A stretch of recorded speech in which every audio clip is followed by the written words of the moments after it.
টি-20-তে record বুকে তাসকিন আহমেদ, মিরপুরে ঢাকার বিপক্ষে রাজশাহী পেসারের 7 উইকেট শিকার। বিপিএল ইতিহাসে প্রথম আর স্বীকৃত টি-20-তে তৃতীয়। সাকিবকে টপকে বাংলাদেশি বোলারদের মধ্যে সেরা বোলিং ফিগার এখন তাসকিনের। ম্যাচ শেষে বলেছেন এই অর্জন তার জন্য গর্বের। And it's up in the air, there's a fielder coming around, getting number 7! কুয়াশায় মোড়ানো শীতের ঢাকায় উত্তাপ তাসকিনের সৌজন্যে। 4 ওভারে 7 উইকেট টি-20-তে, হাতের 7 আঙ্গুল উঁচিয়ে উদযাপন। বিপিএল ইতিহাসে প্রথম আর টি-20-তে 7 উইকেট নেওয়া তৃতীয় বোলার তাসকিন। 2023-এ চীনের বিপক্ষে 8 রানে 7 উইকেট নিয়ে বিশ্ব রেকর্ড মালয়েশিয়ান পেসার সিয়াজরুল ইদ্রুসের। 2019-এ ইংল্যান্ড ভাইটালিটি ব্লাস্টে লেস্টারশায়ারের ডাচ স্পিনার অ্যাকারম্যানের 7 শিকারে খরচ ছিল 18 রান। উইকেট উৎসবের শুরু লিটনকে দিয়ে। লিটনের মতো তানজিদও সুইংয়ের বিরুদ্ধে পরাস্ত বাজেভাবে। কিপার আকবরকে ব্যস্ত থাকতে হয় তাসকিনের জন্য। 50 করা শাহাদাত দীপুকেও ফেরান টাইগার স্পিড স্টার।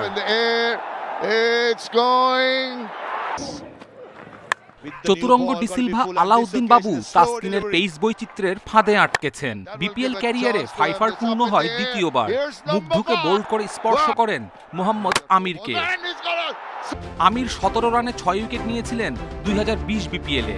4 বছর পর সেই রেকর্ড ভেঙে তাসকিন এখন শীর্ষে। দেশি কারো চূড়ায় উঠা গর্বের। আজকে একটা মজার বিষয় ছিল যে আমাদের যে টিমের মেসোয়ার আনোয়ার বলতেছে, ভাইয়া তুমি আজকে 4 উইকেট নাও। আমি চাচ্ছিস যে তোর কাছে বেশি 8 উইকেটও ধরতে পারে, এই 7 উইকেট পেয়ে গেছি আজকে। অনেকবার 3 উইকেট 4 উইকেট পাইছি, কিন্তু একটু উইকেটের সাথে লাগে 5টা পাইতে। আলহামদুলিল্লাহ, এটা আমার জন্য একটা বড় পাওয়া। এবং যেহেতু আমি বাংলাদেশের ছেলে, বিপিএল একটা হিস্টোরিতে আমার নাম থাকবে খেলা ছাড়ার পরও, এটা আমার জন্য একটা বড় প্রাউড মোমেন্ট। স্বীকৃত টি-20-তে এর আগে বাংলাদেশের সেরা বোলিং ছিল সাকিবের। সিপিএলে 6 রানে 6 উইকেট। বিপিএল রেকর্ডে তাসকিন এখন চূড়ায়। কপিল পাল, ইন্ডিপেন্ডেন্ট নিউজ। বিপিএলে তাসকিনের রেকর্ডের ম্যাচে ঢাকা ক্যাপিটালসকে 7 উইকেটে হারিয়েছে দুর্বার রাজশাহী। বিজয়ে বার্লের নৈপুণ্যে 175 রানের টার্গেট 11 বল আগে টপকে যায় রাজশাহী। টস জিতে ব্যাটিংয়ে নেমে ঢাকা ক্যাপিটালসের শুরু ছিল নড়বড়ে। লিটন তানজিদকে দ্রুতই ফেরান তাসকিন। দীপুর 50 ও স্টিফেনের 46 রান এগিয়ে দেয় দলকে। এরপর প্যারেরা ও রঞ্জনের অবদানে চ্যালেঞ্জিং টোটাল ঢাকার। সব ছাপিয়ে রেকর্ড 7 উইকেট শিকারে আলো করেন তাসকিন। ব্যাটিংয়ের শুরুটা ভালো হয়নি রাজশাহীরও। টানা 2 ম্যাচ শূন্যতে আউট জিসান আলম। আরেক ওপেনার হারিসও ব্যর্থ। এনামুল বিজয় ও ইয়াসির রাব্বি চাপ সামলে নেন। ইয়াসির ফেরেন 22 করে টানা দ্বিতীয় 50 বিজয়ের। বার্লের সঙ্গে জুটি গড়ে দলকে জিতিয়েছেন। বিজয় 71 আর বার্ল 55 রানে অপরাজিত ছিলেন।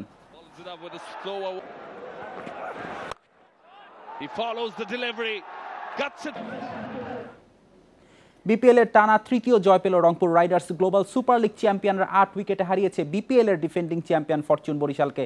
বরিশালের 125 রানের টার্গেটে 5 ওভার বাকি থাকতে লক্ষ্যে পৌঁছে যায় নুরুল হাসান সোহানের দল। কুয়াশা ভেজা উইকেটের সুবিধা নিতে টস জিতে ফিল্ডিং নিয়েছে রংপুর। এই সিদ্ধান্তের সঠিকতা প্রমাণে দারুণভাবে জ্বলে ওঠে রংপুরের বোলাররা।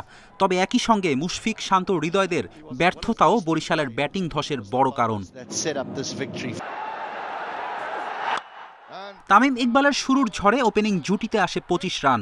এরপর যথারীতি রংপুরকে প্রথম ব্রেক থ্রু এনে দেন শেখ মাহেদী। 9 রানে ফেরান শান্তকে।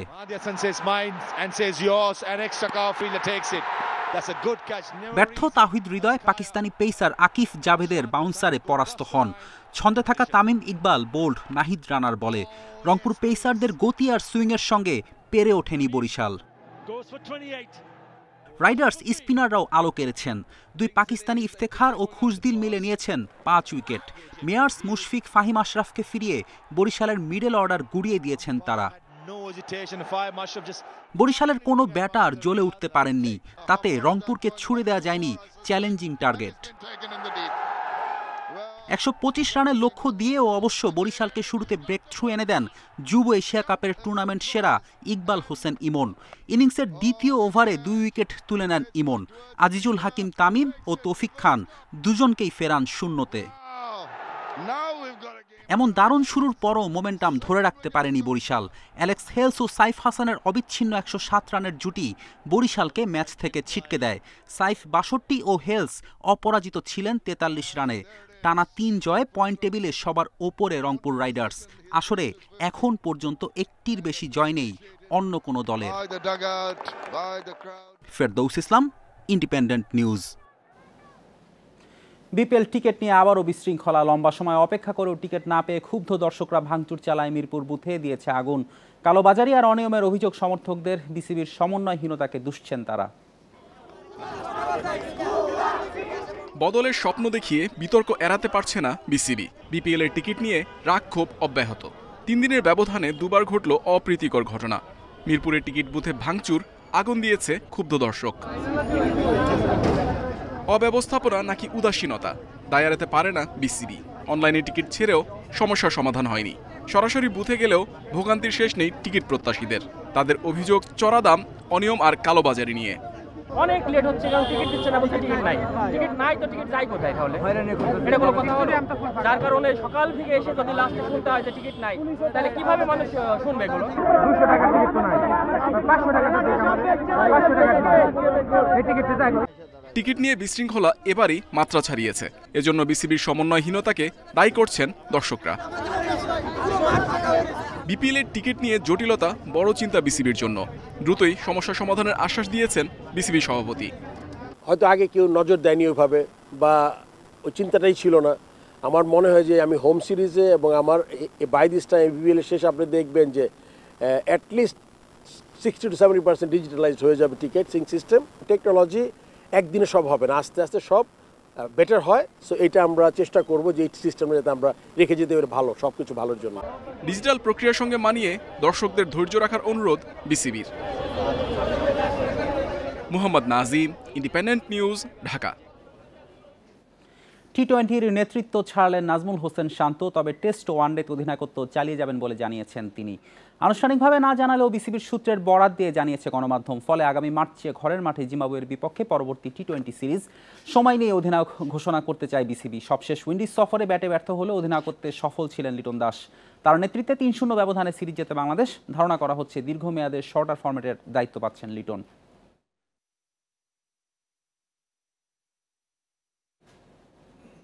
বাফুফের সঙ্গে আবারও যুক্ত হলেন সাবজয়ী নারী দলের সাবেক coach Golam Rabbani Chhoton. Freeland youth development ও এলিট একাডেমির প্রধান হয়ে চুক্তি 1 বছরের।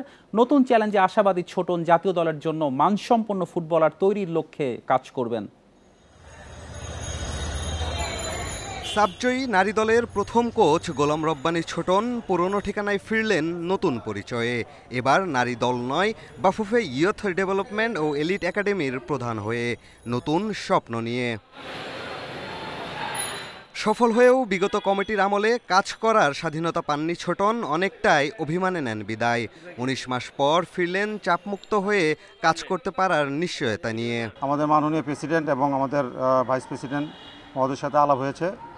তো ওনারা আপনার আশ্বস্ত করেছেন যে ফুটবল উন্নয়নের জন্য আপনার যত ধরনের সহযোগিতা করা দরকার ওনারা করবেন। কোনো চাপ বা অন্য কোনো কিছু আসলে এখানে প্রায়োরিটি না, আমাদের হলো কাজটাই হলো প্রায়োরিটি। নতুন ভূমিকায় মানসম্পন্ন ফুটবলার তৈরির চ্যালেঞ্জ। আগের মতোই 1 বছরের চুক্তিতে বিসিএল, 2টি সাব ও এএফসির একটি বয়সভিত্তিক টুর্নামেন্ট পাবেন তিনি।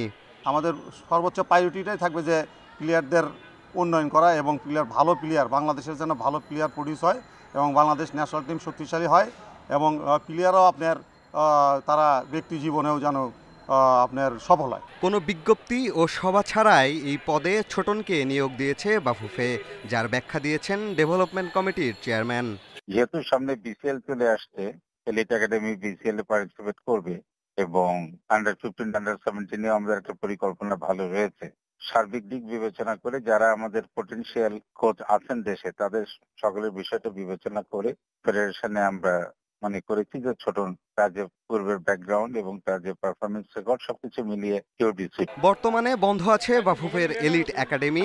ছোটন দায়িত্ব নেওয়ার সপ্তাহ দুয়েকের মধ্যে নতুন উদ্যমে শুরু হতে যাচ্ছে কার্যক্রম।